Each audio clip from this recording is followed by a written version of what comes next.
we hit the ground running. So thank you.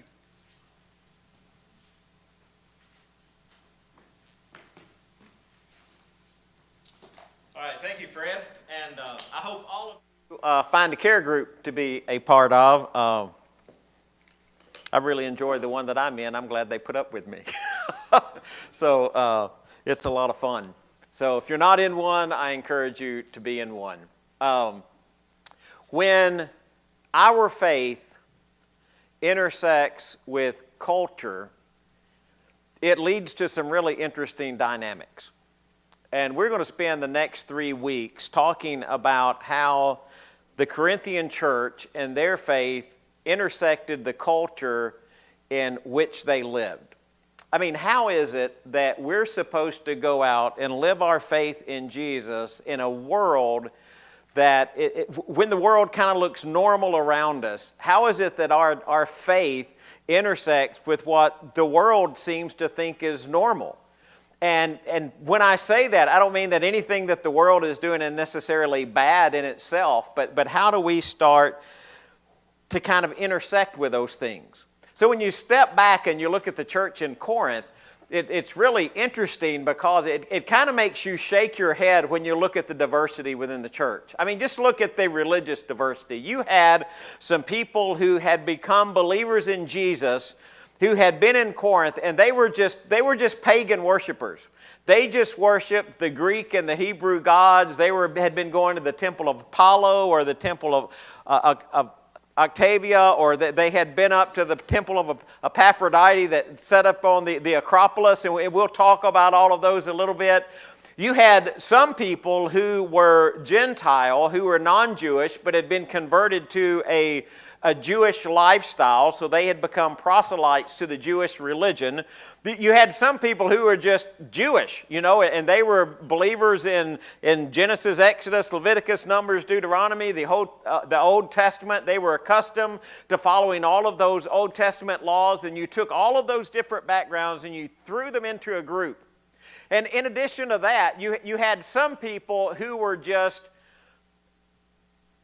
when you look at that world, I mean, they were on the poor scale. Socially, economically, they didn't have much. I mean, they just lived, there were some people who just lived day by day, and whenever they could find food, they ate it. And then, just like our world, you had some people who were the very elitist. They would have had as much money as they wanted. They didn't have to worry about where their next meal was coming from or the next dollar was coming from. They had all the money that they needed, and you took the rich and the poor, and unlike our world, there wasn't much of a middle ground, okay? And some were slave and some were free, and you took all of those people and you threw them into this body, and they're trying to figure out, how is it that we live together? How is it that we share our faith in the culture that we live in? So I made a list. Here's some of the things that I see in 1 Corinthians and 2 Corinthians that the church in Corinth is dealing with. And we'll go through some of these over the next 3 weeks. So you don't have to memorize these and you don't have to take notes, all right? If you want notes, let me know, I'll give you notes. They had factions because they were following religious leaders. We've already talked about that. They had incest in the church. They had people who were dealing with prostitution. They had people outside of prostitution who were dealing with sexual immorality. They had some questions about celibacy within marriage. They had Christians who were married to one another who were asking about divorce. They had Christians who were married to pagans, and they were asking about divorce. There were questions about marriage and remarriage. Since I'm a believer in Jesus, is it even okay to get married? And they had lawsuits between the believers in the church. They were dealing with idolatry. They had some who were attending pagan temples. You had this question about eating meat that's sacrificed to a pagan idol. There were questions about how people dressed when they came to worship. How do you show that distinction between male and female? How does, when a female or a male prays or prophesies, how are they supposed to be dressed? And what does that look like? They had questions about how do you interpret prophecy and how do you interpret tongues? Then they had chaos in worship, where they just had competing voices that they were really trying to figure out who was most important. And in all of that competing voices, They were struggling with which spiritual gift was more important than another spiritual gift, so they had all this competition going on with one another. They had inequality with communion that goes back to the rich and the poor, and then they had some who were going around denying that there was even a bodily resurrection, or even that Jesus was resurrected. And if you listen to all of that, you start scratching your head and you think, man, they were really messed up. And so are we. Because the question is, all of these things that are causing problems that they're really struggling with are things that they would have normally experienced in the culture in which they lived. Now, in all of that, there's this thought process that, and this is some background stuff this morning, okay? There's this thought process that's going on. And you're going to see it in 1 Corinthians chapter 6, and I think it's 1 Corinthians chapter 11. Here's how it's in the text. Everything is permissible for me, but not everything's beneficial. Everything is permissible for me, but I will not be mastered by anything. Now, when Paul wrote those words, he's generally talking about sexual immorality, okay? Then he writes in 1 Corinthians 10, everything is permissible for me, but not everything's beneficial. Everything is permissible for me, but not everything is constructive. And the question comes, what does Paul mean when he says everything is permissible? Or some translations will say everything is lawful. Everything's okay for me to do. And when you look at that, you start asking the question, well, what did Paul mean by that? Now, just to let you know, I am a fan of translations that put that in quotation marks. Because this is what I think. I think that there were some teachers in Corinth who were going around teaching, because of the grace of Jesus, we can do anything that we want. And Paul is saying, well, not everything's beneficial. Not everything builds the church up. You need to make sure that something else, like specifically sexual immorality in 1 Corinthians 6, doesn't master your body. And as he goes through that, you start thinking, well, how did they get that thought? About 4 years before Paul goes to Corinth to preach, he writes the book of Galatians. Well, about 4 years before he writes 1 Corinthians, it's kind of the first look of what we know Paul preached before he goes and preaches at Corinth. And I think it's really important. So even though we're in 1 Corinthians, we're going to do a little Galatians to kind of bridge a gap. Paul comes along, and he is as Jewish can be. And he starts saying things like this. This is part of his content of preaching, and we know that because he wrote it in Galatians before he ever preached in Corinth. A man is not justified by observing the law, but by faith in Jesus Christ. I do not set aside the grace of God, for if righteousness could be gained through the law, Christ died for nothing. I would like to learn just one thing from you. Did you receive the Spirit of the Lord by observing the law or by believing what you heard? Are you so foolish? After beginning with the Spirit, are you now trying to attain your goal by human effort? All who rely on the law, on observing the law, are under a curse.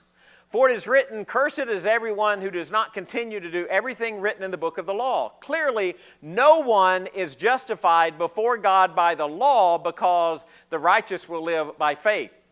It is for freedom that Christ has set us free. Stand firm then, and do not let yourselves be burdened again by a yoke of slavery, talking about the law.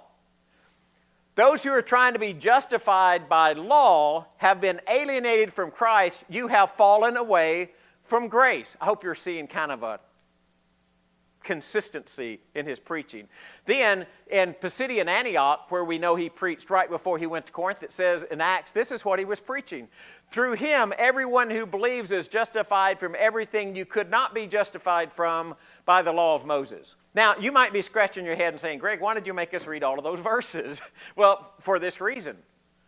Paul comes along and he says, look, you can't be saved by the law of Moses. In fact, you can't be saved by law at all. You can't be saved by keeping commandments. Because when you break one commandment, how many have you broken? Y'all can talk. All of them, right? So he says, look, you can't be saved that way. It's got to be by faith in Jesus Christ that you're saved. You can't be justified before God by keeping law. Now, if we were to ask that same question for Clarksville Highway, is that true? Is anybody in here justified by keeping law? Like God is going to look at you and say, that guy's innocent or that lady's innocent because they kept the law. Don't do it like this. No. Why not? It's okay, you can talk. Why not? You broke it. You broke it. Now, I don't know where it was, and I don't know what you did, and I don't need to know. But I can tell you that if you're old enough to know right from wrong, you probably broke it. In fact, I can be really confident and say you did break it. And I know you're looking and saying, well, Greg, you mean you're a sinner? Absolutely, right? Just like every one of you. So Paul comes along and he says, look, it's faith in Jesus and grace that saves you. It's not law keeping. Now, when we hear that message, what is the first thing we want to do? It's okay. Well, if it's not law, what can I do? Anything I want. Right? I can go do anything I want. Oh, no, it's not law. You know, I know that staying away from sexual immorality, that's not going to save me because it's not by law. And Paul had to deal with this over and over and over again in his preaching. That's why he would write things like, don't use the grace of God as a license for sin. That's why he would write things like Romans 6 that we'll look at. It's that avenue where grace and faith intersect with holiness. Okay, you follow me with that? There's grace and faith. So we're saved by grace through faith. And then that intersects with holiness because there is a holy way that God chooses for us to live. Not because we're racking up points, not because we're checking things off of a list. It's because we're honoring God by our holiness. So Paul has to come along because some people misapplied his teaching. And we know that because they did it not just in Corinth, they did it in some other parts. And you say, well, why didn't Paul change his teaching? Because Paul didn't need to change his teaching. What they needed to do was change their response to Paul's teaching. So he has to write things like this. Because he's talked about grace. And he says, shall we go on sinning so that grace may increase? By no means. We died to it. How can we live in it any longer? Or he will write something when he goes to Galatians, and he writes this letter to Galatians, and he writes, listen, you're saved by grace and not by keeping law. And then in chapter 5, remember, he gives you the fruit of the Spirit. You remember what the fruit of the Spirit? Love, joy, peace, patience, kindness, goodness, faithfulness, gentleness, self-control. But not only does he give you a positive list, he gives you a negative list. And he says the acts of the flesh, the sinful nature, are obvious. Sexual immorality, impurity, and debauchery, idolatry, and witchcraft, hatred, discord, jealousy. Boy, you get down to some of those, it kind of gets kind of self-incriminating, doesn't it? Fits of rage, selfish ambition, dissensions, factions, and envy, drunkenness, orgies, and the like. I warn you, as I did before, that those who live like this will not inherit the kingdom of God. So when Paul preaches grace and faith, he's not saying everything is permissible, that you can go do whatever you want. There is a holy way of living. And the problem in Corinth is they're trying to figure out what are these areas of holiness and how do they fit? And there were some in Corinth who were saying, hey, you know, since we're not saved by law, we just do whatever we want because it doesn't matter. Now, at the very heart of things, you might find that to be a pretty appealing kind of teaching. You mean I can just do whatever I want? What happens when I sin more? Does God's grace cover it? Sure it does. Can I out-sin God's grace? Well, no, not really. But can I do something bad by turning the grace of God into a license for immorality or a license for sin? Yeah, absolutely. Because there's a holiness, there's a conviction that he's talking about. So Paul gets into Corinth, and you've got all of these people in the church, and all of these things are going on, and faith is beginning to intersect with culture, and they're trying to figure out, okay, how do we live our faith out in the culture in which we live? And they start dealing with problems. What do we do with, and we'll talk about a couple of these in just a second. What do we do with lawsuits? What do we do when we have a disagreement? What do we do with sexual immorality? How do we handle that? How do we handle the intersection between rich and poor? And how culture did it and how Christians were supposed to do it were two different things. How do we deal with sexual immorality and the temple of Aphrodite that sits up there on top of that hill? And what do we do about pagan feast? I mean, we know a pagan god is not anything. If I want to go there, isn't it just okay to go there? And what happens is you start, instead of trying to figure out what do I have the right to do, Paul says, what's beneficial? What's beneficial for the church? And all of a sudden what happens is you start realizing freedom in Christ is not about me. Freedom in Christ is about how I relate to you. It's not to give me the right to do anything that I want to do. It's for me to behave with you in a way that promotes Jesus. So he goes through these things kind of one by one. And if you're trying to follow in 1 Corinthians, we're going to be jumping all over 1 Corinthians the next 3 weeks, okay? We're going to be like a frog in hot water. We're going to be everywhere. So what do you do about court cases? What do you do about court cases? 1 Corinthians chapter 6. He said, let me tell you what's happening. You have a dispute in the church. You have a dispute between two people. One person thinks another person has wronged them. And this is what you're doing. You're taking one another to court. And he says, you shouldn't do that. You shouldn't do that. And we live in a world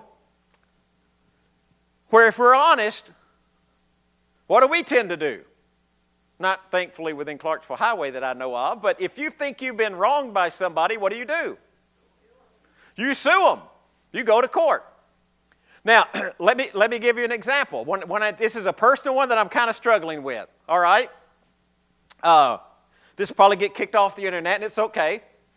But Houston had some problems with his truck, so I let Houston drive my car.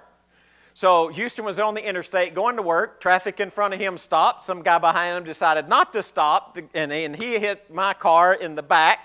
And my car is drivable. It's kind of torn up. I'm not going to mention the insurance company, but you know, we start to work it all up with the insurance company and start to figure it out. And I'm just going to tell you, I am frustrated beyond measure, right? They can't seem to figure out how much it's going to cost to fix my car, or if they're going to fix my car. And then they sent me some ridiculous check to cash, and I'm like, there's no way in the world I'm cashing that check, right? Because that won't even pay for paint to go on the back of it, much less all of the damage. And you're thinking, man, if they come back with like a really pitiful offer for my car, or they decide to fix it with inferior parts, or they won't communicate with me like they're not communicating with me now, because you can never talk to the same person twice, what do? What are my options? It's okay, y'all can talk. I mean, it's what? Do nothing or sue. And you're thinking, man, I don't want to take an insurance company to court, but it could be that I'm forced to, not even wanting to. But that's me and an insurance company. What if it's me? Just pick somebody out. What if it's me and Shaw Fulton? What if Shaw did something that I think is wrong, and I think, Shaw, you've offended me, so I'm going to take you to court, brother. Me and you. We're going to get our lawyers. We're going to duke it out. Shaw just laughing at me because, I never take him to court. Because what does Paul say about that? Now, you think, well, was taken to court common? Yes, it was common, just like it's common in our world. And it's common for a couple of reasons. In the Old Testament, if you had a dispute, who settles the dispute? Shaw and I have our dispute. What are we supposed to do with it? We take it to the city elders. City elders listen to it and say, this is what we're going to do. That's kind of the legal system. In the New Testament, you had groups of men who would meet in debating halls, debating places, and you would take that and you would say, hey, here's our dispute, and they would say, well, let me tell you how you're supposed to handle it. What's Paul's condemnation in 1 Corinthians 6? Don't you have any people in the church that's smart enough to handle that kind of dispute? Why take that dispute to unbelievers? Why take that dispute to somebody who's not a believer in Jesus if it's a dispute between brothers in the church? Why are you taking each other to court? Now, what was the normal thing to do in their world? Take you to court. But he said the church is different. We don't take each other to court. We have honest individuals in the church who have enough discernment through Jesus that we can handle the dispute. Now, if I'm going to handle it that way, that means I have to listen to the people in the church and what they say and how I'm supposed to handle it. So let's just say I'm going to go back to my dispute with Shaw. And Shaw and I are both elders, so we remove ourselves from the process and we go to the 5 other elders and I say, hey, Shaw has wronged me in this way and I want him to fix it. And the elders in spiritual wisdom and godliness sit down and listen to that, and then they look at me and say, Greg, you're just really all messed up, brother. Shaw hadn't done anything. What are my 2 options then? Listen to what they say, or take him to a court of unbelievers. And Paul says, don't you have people in the church that can handle those kind of disputes? So you don't handle that the way that the world handles that. Now, even in our culture, even in our churches, I was going to ask, would that look a little unusual? Would that look a little unusual, for example, if somebody had, let's say it's a property dispute, and instead of going to court and filling out their property dispute against one another, they come to the elders and say, we want you to help handle our property dispute. Would, y'all can do hands if you want, how many of the elders would just sign up for that, want to be on that? Because I'm like, I don't think I want to settle a property dispute. But what if there's a business dispute? What if you built my house? And I didn't like the way you built my house. I thought, you didn't use the right kind of material, and we got a problem. I paid you X number of dollars, and you didn't fix it right, or you were fixing my car, and I paid you X number of dollars, and I think you used some parts that you weren't supposed to look at. And not only that, my paint doesn't match. Do I take it to court if I can't settle it with my brother, or do I sit down and talk to godly people in the church and have them help me settle the dispute? And I know what our world does, and I'm not asking you what the world does. I'm asking you, if you look at what Paul wrote to the Corinthians, what is it that we're supposed to do? How are we supposed to handle things? See, just because the world does something doesn't mean that's the way that the world is supposed to, the church is supposed to handle it. What do you do about fellowship? Groups of people who are together. 1 Corinthians chapter 11 talks about communion that we just shared. And it's really something going on when Paul looks at something as holy as communion and he says, about that, I don't have anything good to say about y'all. That's a pretty serious statement. But you know what they're struggling with is they're trying to struggle with how does fellowship within the church look compared to the way that we deal with one another in the world. Because their world's not really that much different than our world. So in their world, what did rich people usually do? Well, they usually got their way. Would they normally share with somebody who didn't have as much?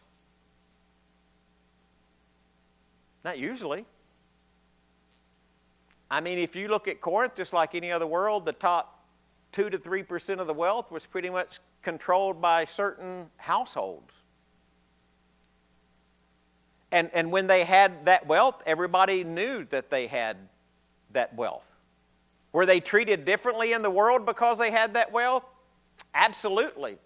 They were patrons, and they were looked up to, and they were benefactors, and they gave money to certain causes, and the people who were involved in those causes would talk about what great people they were because they donated money to that cause. So they were kind of separate from the rest of the world. And then there are those people who, it's not that they lived from day to day, they ate whenever they had food. And they didn't always have food, but they were so hungry that when they got food, they ate it right then because they didn't know if they were going to get any other food. And it might be passed from somebody who had too much, but they were just kind of living anytime they could get food in hand. Here's the interesting thing. Both of those people are in the church. Both of them. Now, when they had communion, and please don't get upset with me at that, I don't think it looked anything like what we do. Now, let me preface that. I don't think anything that we do is wrong. I think the way we do it is fine, but I don't think it looked like what they did. Their communion looked like a meal. So it would be more like, in our culture, in the Clarksville Highway circle of things, communion would look more like the servant Sunday meal than it looked like us passing plates around the auditorium. All right? Just so you know. And when they sat down to have that meal, people who brought a lot, you know what they would do with what they brought? Put it on their table, right? So think about this. We go downstairs for a servant Sunday meal, and this one, instead of Travis and Cindy cooking and some of you others cooking, we're going to do this truly potluck, okay? Just a potluck meal. So I take what I brought, and I put it on my table so that I can have that. And I bring a lot. I mean, just for the sake of argument, let's say I'm rich. And I bring a lot. I mean, I bring some really, really good stuff. I mean, about the best stuff you can get. I mean, I've got ribs, I got ribs, and I got steak, and what else is good? What goes with ribs and steak? I've got me some baked potatoes. Some what? Some baked potatoes. I mean, I just don't have a few.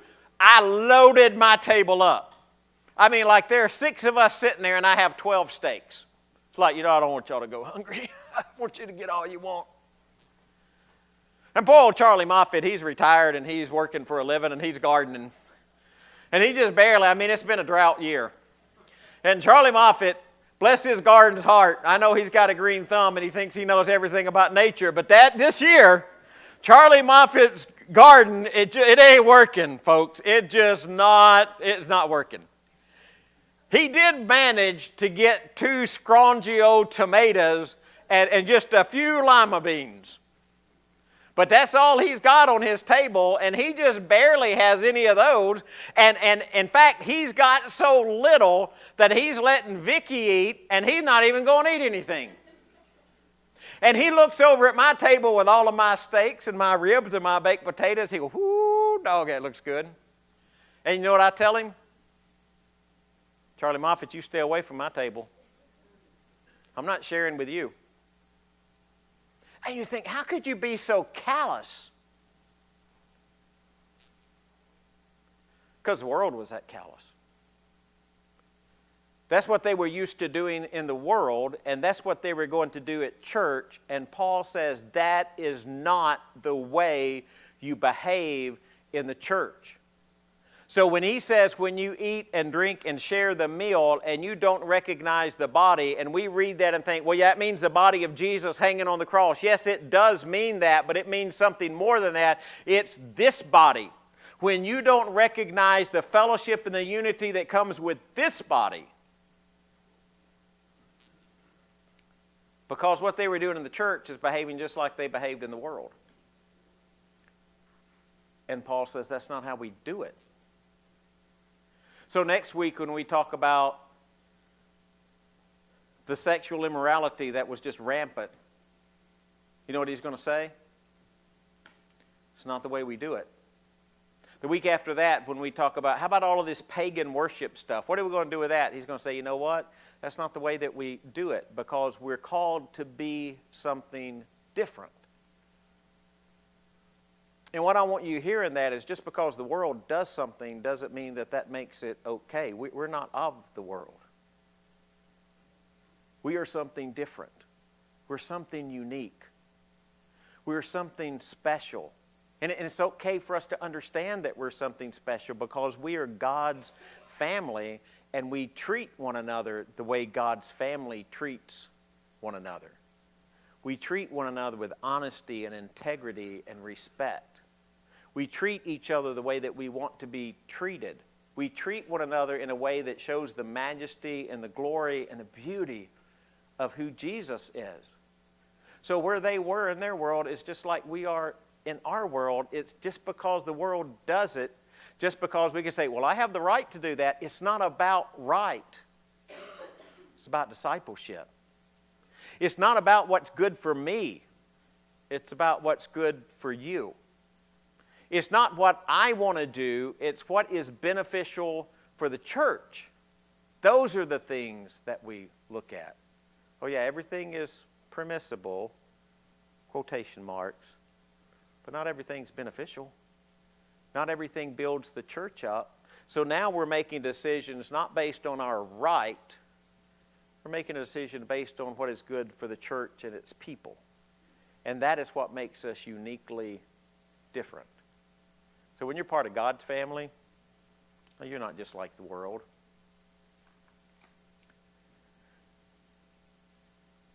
There's something about the holiness that comes through the blood of Jesus. Doesn't downplay grace or faith. I'm saved by grace through faith. Not on my own. It's not by works. It's a gift of God. But God created me for good work, which He prepared in advance, even before the creation of the world, for me to do. Because I am His creation, His workmanship, the work of His hands, to show His glory and honor. If you don't live your life like that, find faith in Jesus.